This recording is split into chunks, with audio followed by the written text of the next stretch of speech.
Yang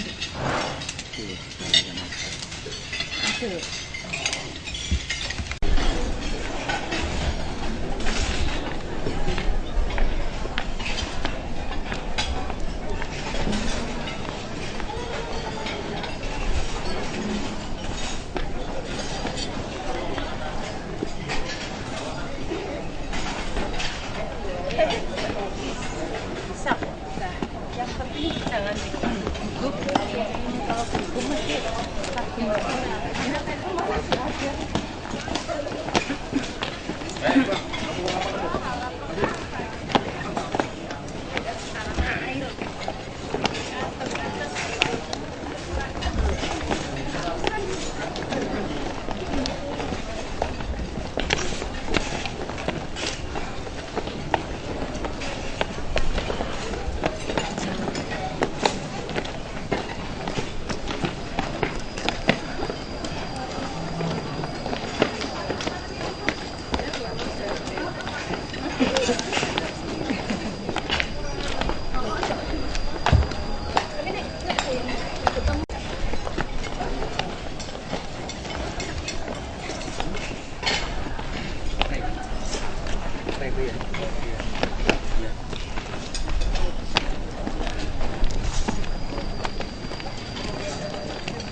Pak Budi, nomor Pak.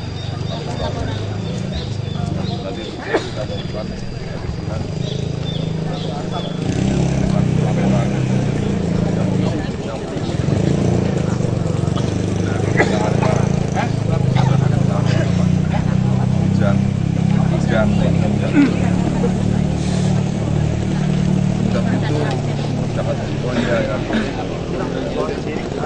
Ya. yang tampilan kompleknya tampilan visual yang nanti visual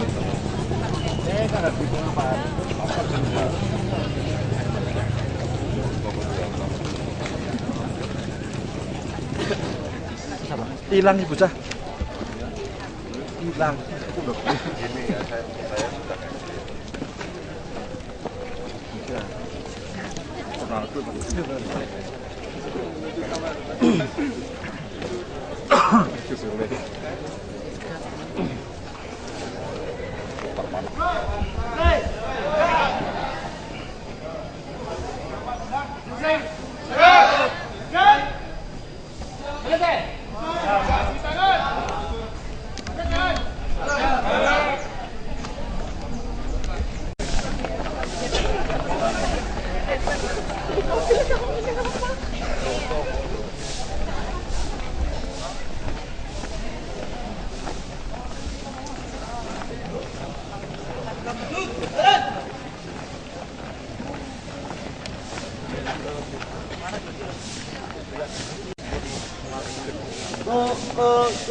But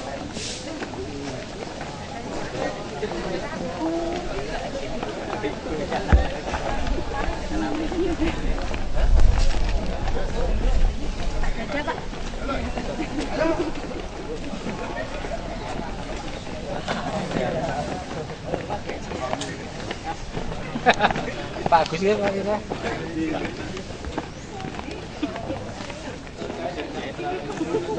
Menjelaskan definisi daripada tindak pidana, di mana tadi disebutkan menjadi sebuah tindak pidana bila karena satu keadaan yang ditimbulkan atau karena satu kelalaian.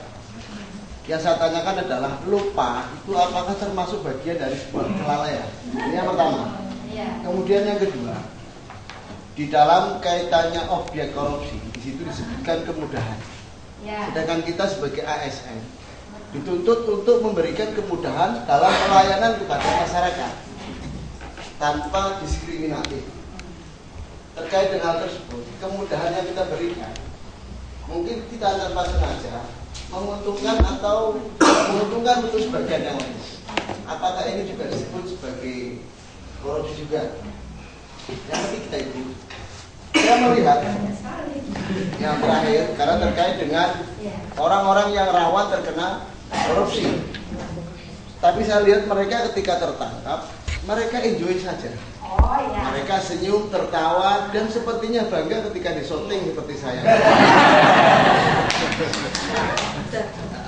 Kemudian begini Ibu, apakah mereka juga mempunyai pemahaman yang berbeda bahwa terkadang menurut penuntut umum itu adalah satu hal yang merupakan definisi dari korupsi, tetapi bagi pelaku dianggap bukan, karena mereka selalu mengklaim bahwa saya tidak melakukan korupsi. Seperti itu Ibu.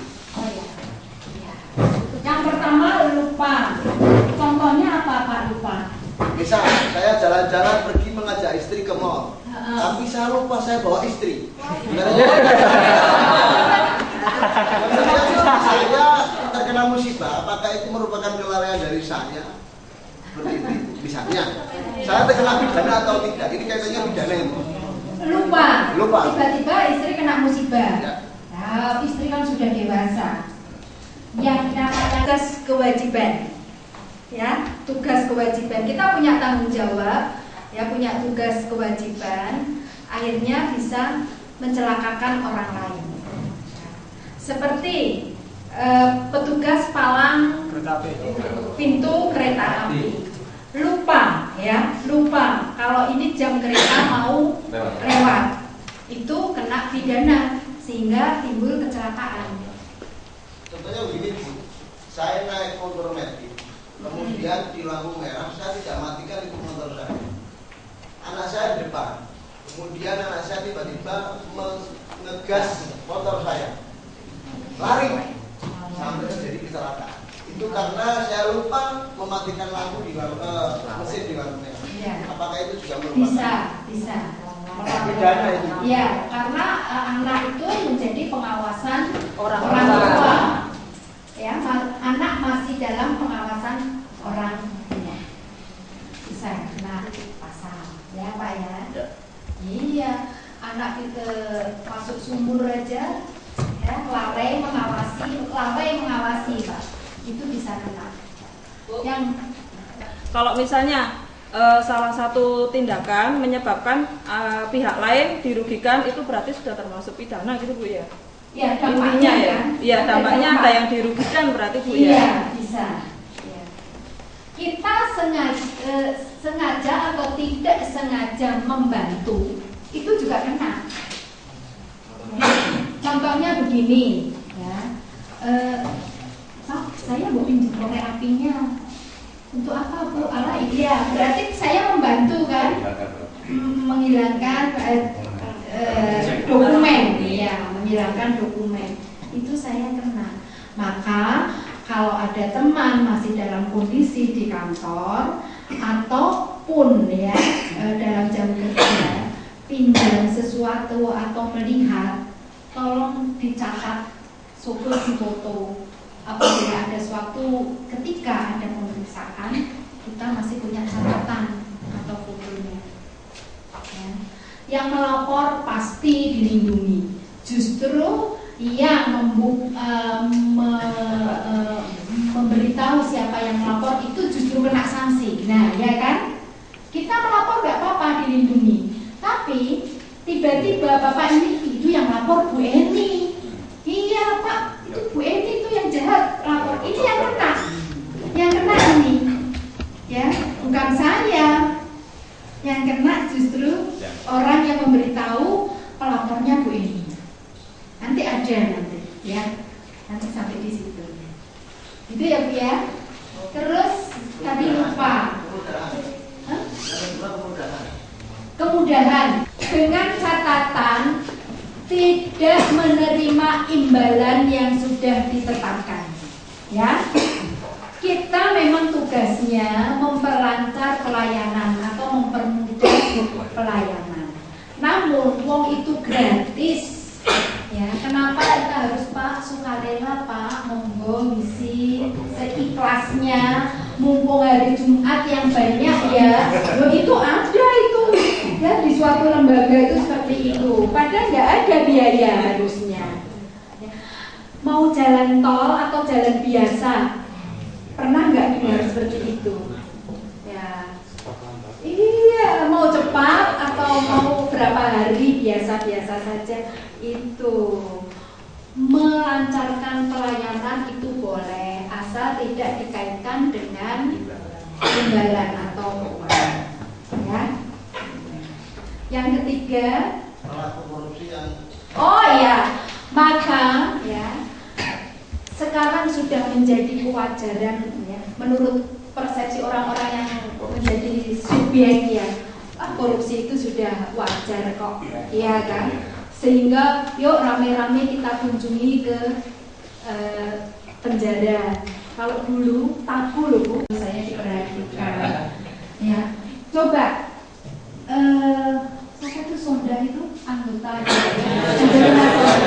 dia diputus ya, padahal dia korupsinya 32 M, dia masih bisa tersenyum kan, karena dia masih punya harta kekayaan. Oh iya. Maka sebaiknya koruptor itu harus dimiskinkan ya, menjadi contoh loh. Kalau korupsi besok saya miskin. Nanti saya setelkan filmnya ya film seorang PNS yang di suap ya dua amplop besar uang ya, karena terkait dengan proyek seperti itu. Itu Pak Pinjem pisaunya gitu. Oh Iya.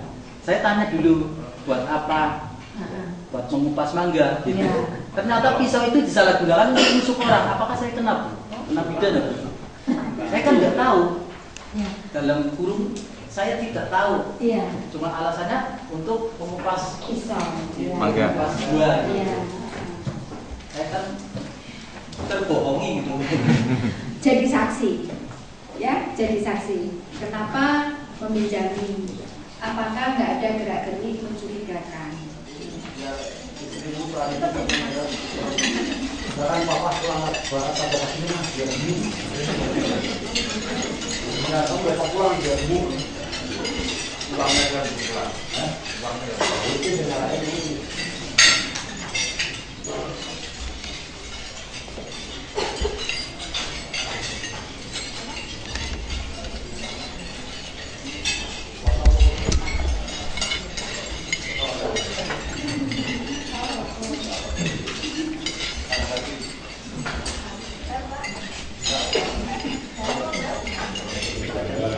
Eksistensi dan juga menjaga ketahanan nasional kita yang dari kita itu nampak dari sektor kelautan. Dari situ kita lihat bahwa 45% perdagangan dunia itu adalah melalui 3 lautan kita, namanya jalur lintas kelautan Indonesia, alur lintas kelautan Indonesia, ALKI, dari Sumbawa, dari Selat Sunda, dari Banda Aceh. Jadi kalau misalnya Indonesia tidak bisa memanfaatkan itu, maka kita Indonesia ini akan lebih besar. Jadi dengan adanya posisi strategis seperti ini, kita juga harus mendapatkan apa itu, belajar untuk menggali untuk mendapatkan keuntungan. Jadi ini ke depan adanya tol laut. Tol laut itu bukan bikin jalan di atas laut. Tol laut itu adalah membangun bagaimana alur tata niaga kelautan itu menjadi lancar. Nanti yang akan dibangun itu di Sabang, kemudian di Merak, kemudian di Bulu, kemudian ada 5 pelabuhan, kemudian sampai ke Sorong. Dan nasibnya aja Jawa Tengah ataupun Tanjung Mas itu tidak kelewatan termasuk jalur tol itu. Jalur tol itu harapannya apa? Harapannya adalah yang selama ini alur lalu lintas itu kan melalui darat itu bisa ditempuh melalui laut, dan juga merupakan satu negara yang letak geografisnya luar biasa, terdiri di antara 2 benua dan laut dan juga kaki selatan panjang. Dan ini menunjukkan bahwa bangsa Indonesia punya suatu cara pandang terhadap diri sendiri dan lingkungan, bagaimana mengantisipasi supaya negara ini tetap utuh, tetap terjaga dengan baik. Maka Undang-Undang Dasar Negara Republik Indonesia semenjak lahir sampai sekarang sudah terjadi 4 kali amandemen, dan itu terjadi di era setelah era Orde Baru, luar biasa. Bahkan sebagian orang yang mengatakan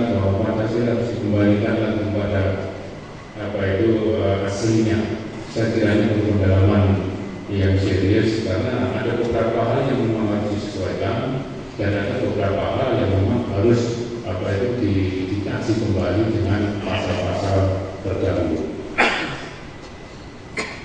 Kemudian juga mengenai konstelasi dan juga pemampatan kondisi geografi tadi, maka bangsa Indonesia merupakan